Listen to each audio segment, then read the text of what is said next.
15 अप्रैल 1912 की सुबह को 12:15 पर एक जहाज ने अपने आसपास मौजूद सभी जहाज़ों को इमरजेंसी सिग्नल भेजना शुरू किया। ये सिग्नल बहुत सारी शिप्स को मिला, लेकिन कोई भी शिप उस जहाज के इतना करीब नहीं थी कि वो टाइम से जाकर उस जहाज में मौजूद लोगों की हेल्प कर सके। लेकिन एक शिप इस जहाज से 107 किलोमीटर की दूरी पर मौजूद थी। इस सिग्नल के मिलते ही वो शिप इसकी तरफ आने लगी, लेकिन जिस वक्त वो शिप वहां पहुंची तो शिप को डूबे हुए 1 घंटा हो गया था। लेकिन 705 लोग छोटी बोट्स पर सवार थे, लेकिन 1570 लोग मर चुके थे। मैं बात कर रहा हूँ टाइटैनिक जहाज की, जिसको डूबे हुए काफी टाइम हो चुका है, लेकिन साइंसदानों ने इसके मलबे को फाइंड कर लिया है। आखिर उन्होंने इस जहाज के मलबे को कैसे फाइंड किया, ये अमेजिंग इन्फॉर्मेशन आप जानोगे आज के इस वीडियो में, तो पूरी वीडियो वॉच कीजिएगा। और आप देख रहे हैं स्पेस वर्ल्ड। टाइटैनिक ऐसे वक्त में डूबी थी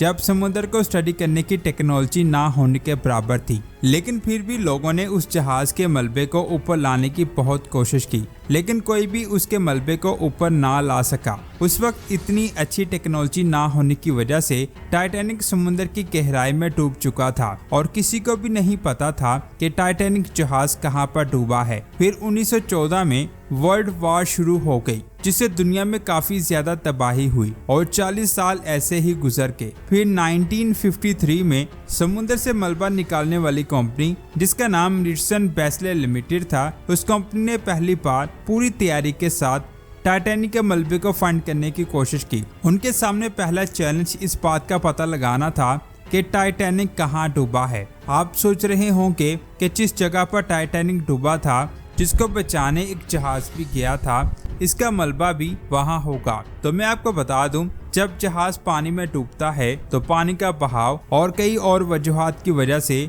वो मलबा सरफेस पर जाते जाते कितने किलोमीटर दूर चला जाए किसी को नहीं पता चल सकता और इसका कोई भी आइडिया नहीं लगा सकता। इसीलिए इस मलबे को फाइंड करने के लिए उस कंपनी ने पानी के अंदर बहुत सारे धमाके किए और फिर सोनार टेक्नोलॉजी से मलबे को फाइंड करने की कोशिश करने लगे। सोनार टेक्नोलॉजी में साउंड वेव्स को समुद्र के अंदर छोड़ा जाता है और फिर ये साउंड वेव समुद्र की सरफेस से टकरा कर वापस आती हैं और वापस आने वाली वेव्स को शिप में लगी एक डिवाइस के जरिए स्टडी किया जाता है। जो वेव्स ऊंची जगह से टकराएंगी वो पहले ही वापस आ जाएंगी और जो एरिया नीचे होगा उसकी वेव्स बाद में पहुंचेंगी। फिर उस एरिया का 3D मैप बनाकर उस जगह को स्टडी किया जाता है, जिससे साइंसदान को पता चल जाता है कि वहां कोई मलबा है या नहीं। लेकिन इस टेक्निक से भी उस कंपनी को टाइटैनिक का मलबा नहीं मिला। 1 साल के बाद उन्होंने दोबारा कोशिश की, लेकिन वो फिर नाकाम रहे। इसके बाद 1973 में रॉबर्ट नामी एक प्रोफेसर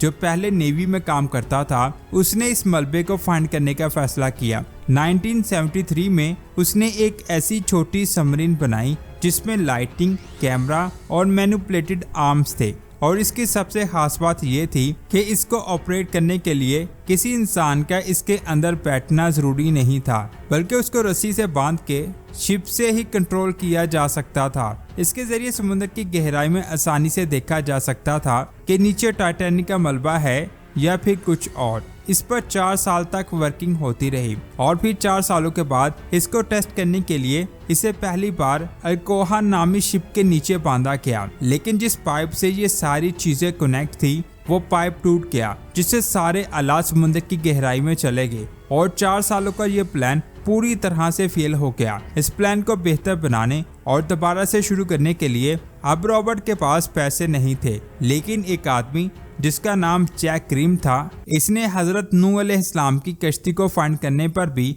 बहुत सा पैसा लगाया, लेकिन वो हजरत नूह अलैहिस्सलाम की कश्ती को फाइंड ना कर सका। इसके अलावा भी उसने और बहुत सारी चीजों को फाइंड करने पर पैसा लगाया था, लेकिन वो उन्हें फाइंड ना कर सका और फिर इसका ध्यान टाइटैनिक के मलबे को फाइंड करने पर गया और फिर 1980 में वो कुछ साइंसदानों के साथ सोनार टेक्नोलॉजी के जरिए इस मलबे को फाइंड करने के लिए निकला। वो 3 हफ्तों तक इसे फाइंड करता रहा, लेकिन 3 हफ्तों में मौसम इतना ज्यादा खराब था कि वो इस मलबे को फाइंड ना कर सका और इस आदमी की पहली कोशिश फेल होगी। लेकिन उसने दोबारा कोशिश करने का फैसला किया और फिर वो बेहतर सोनार टेक्नोलॉजी से साइंसदानों की टीम के साथ 1981 में टाइटैनिक के मलबे को फाइंड करने के लिए निकला। इसने पिछली स्टडी में 500 स्क्वायर माइल्स के एरिया में 14 ऐसी लोकेशंस को फाइंड किया यहाँ पर मलबा होने के चांसेस लग रहे थे।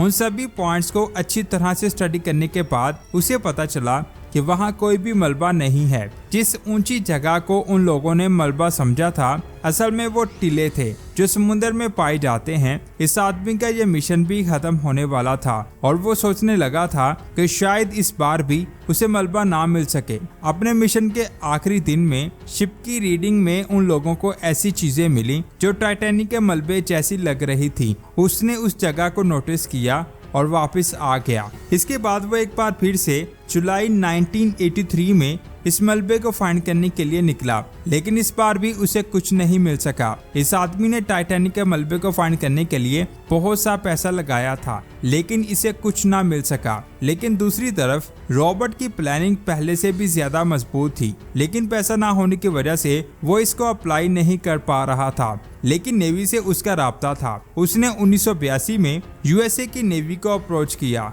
और अपने आइडिया आर्गो के बारे में बताया। आर्गो एक ऐसा डीप सी व्हीकल था जो समुद्र की गहराई में शिप से कनेक्ट होकर वहां सुनार और कैमरास की मदद से डेटा को लाइव शिप में भेजता था, जिससे उस डेटा को लाइव देखा जा सके। इस आइडिया से रोवर नेवी को मना रहा था कि इससे टाइटैनिक के मलबे को फाइंड करने में कितनी ज्यादा आसानी होगी। लेकिन यूएसए की नेवी को मलबे की तलाश में कोई दिलचस्पी नहीं थी, लेकिन नेवी को इसकी टेक्नोलॉजी अच्छी लगी थी। असल में सोवियत की 2 न्यूक्लियर पावर अटैक सबमरीन 1960 में समुद्र में डूब गई थी। यूएसए की नेवी चाहती थी कि वो सोवियत से पहले इन सबमरीन को ढूंढे और इसमें मौजूद न्यूक्लियर रिएक्टर की कंडीशन का पता लगा सके, और साथ ही इस बात का भी पता लगाना था कि इन सबमरीन की वजह से माहौल तो खराब नहीं हो रहा, और वो इन सबमरीन को बगैर सोवियत को पता लगाए फाइंड करना चाहते थे। इसलिए नेवी ने आर्गो को मजीद बेहतर बनाने की परमिशन दे दी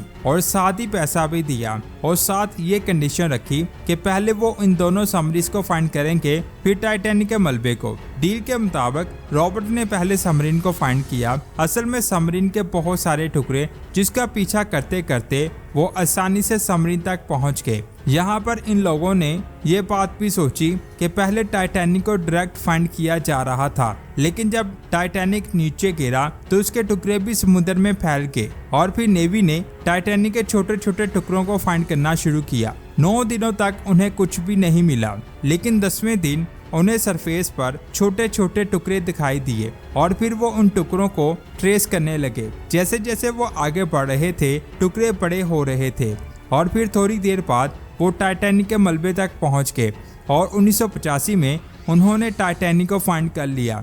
यानी 70 सालों बाद अल्लाह की मदद से उन्होंने टाइटैनिक के मलबे को फाइंड कर लिया, क्योंकि अल्लाह सबकी मदद करता है। तो दोस्तों, ये थी शानदार वीडियो। आपको कैसी लगी नीचे कमेंट्स करके जरूर बताएं। वीडियो अच्छी लगी तो इस वीडियो को लाइक और शेयर लाजमी करें। मिलते हैं एक और शानदार वीडियो में। अपना बहुत सारा ख्याल रखें। अल्लाह हाफिज।